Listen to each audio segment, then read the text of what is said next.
नमस्कार दोस्तों, supreme court ने बीजेपी को बिल्किस बानो मामले में जोर का झटका दिया है।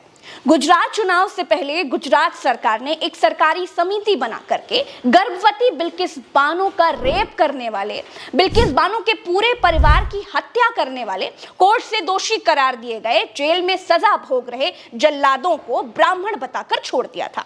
जिन बलात्कारियों को बीजेपी ब्राह्मण बता रही थी, उनको फिर से जेल भेजने के लिए बिल्किस बानो ने सुप्रीम कोर्ट का दरवाजा खटखटाया है। दोस्तों सुप्रीम कोर्ट में चीफ जस्टिस डी.वाई. चंद्रचूड़ इस मामले की दोबारा से सुनवाई करने के लिए तैयार हो गए हैं। दोस्तों जब से भारत देश के चीफ जस्टिस चंद्रचूड़ बने हैं, तब से अंधेरे में एक उम्मीद की किरण फूटी है। मेरे ख्याल से आपको सबसे पहले गुजरात बीजेपी के विधायक और इन दोषियों की सजा माफ करने वाली समिति के सदस्य रहे सी.के. राहुल जी को आज दोबारा सुनना चाहिए। वो बहुत अच्छी थी, ब्राह्मण लोग थे और वैसे भी ब्राह्मण के जो कुछ है उसके संस्कार भी बड़ा अच्छा था, इसलिए किसी को मतलब के गुने में डाल के उसको पनिशमेंट करने का बद इरादा भी हो सकता है। इस देश का दुर्भाग्य है कि लंदन में राहुल गांधी ने क्या कहा, इस देश के प्रधानमंत्री ये सुन लेते हैं। देश का लोकतंत्र कितना कमजोर हो गया है, ये बात कहने पर पूरी बीजेपी राहुल गांधी को देशद्रोही बताने पर तुल जाती है, संसद नहीं चलने देती है। लेकिन प्रधानमंत्री नरेंद्र मोदी को अपने गुजरात के भीतर एक बेटी बिल्किस बानो के साथ क्या क्या हुआ ये नहीं पता चलता है। एक मुस्लिम औरत को इंसाफ दिलाने के बजाय उनका बलात्कार करने वाले जेल में बंद कोर्ट से सजा पाए दोषियों को छोड़ दिया जा रहा है और प्रधानमंत्री जी की पार्टी इस बात पर संसद नहीं चलने दे रही है, क्योंकि राहुल गांधी ने देश के लोकतंत्र को कमजोर कहा।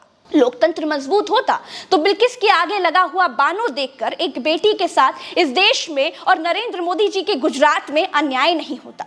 सही बात कहती हूँ, सीधे कहती हूँ। मुझे सच कहने के लिए किसी मुहावरों और व्यंग के पीछे छिपने की जरूरत नहीं है।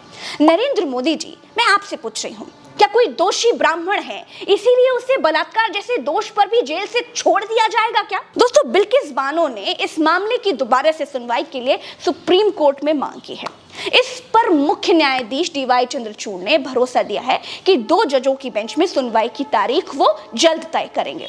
दोस्तों मुख्य न्यायाधीश D Y. Chandrachud, justice P S. Narasimha और जस्टिस जे.बी. पारदीवाला की पीठ ने याचिकाओं पर सुनवाई के लिए नई पीठ के गठन का बिल्किस बानो और उनकी वकील शोभा गुप्ता को आश्वासन भी दिया है। दोस्तों पिछले साल 15 अगस्त पर देश की आजादी वाले दिन जब बीजेपी ने बलात्कारियों को आजाद किया था, तो न्याय पसंद इंसान का भरोसा कानून से और सरकारों से उठ गया था।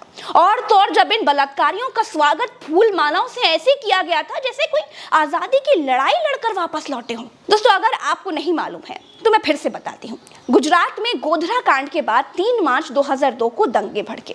दाहोद जिले के लिमखेड़ा के रंधीकपुर में भीड़ बिल्किस बानो के घर में घुस गई। दंगाइयों से बचने के लिए वो बेचारी बिल्किस बानो खेत में छुपी हुई थी। दंगाइयों ने बिल्किस बानो और उसकी मां समेत 3 और महिलाओं के साथ रेप किया। उस समय बिल्किस बानो 21 साल की थी। जिस समय उसके साथ ये घटना हुई ना, वो 5 महीने की गर्भवती थी। इतना ही नहीं, दंगाइयों ने बिल्किस बानो के परिवार से 7 लोगों की हत्या भी कर दी थी। इस हमले में 6 लोग लापता भी हुए, जिसका कभी कोई सुराग नहीं मिला। और जिन लोगों को कोर्ट ने सजा सुनाई, गुजरात की बीजेपी सरकार ने उनको ये कहकर छुड़वा दिया था कि ये ब्राह्मण थे, इनके अच्छे संस्कार थे। दोस्तों इस वीडियो में इतना ही। राम राम।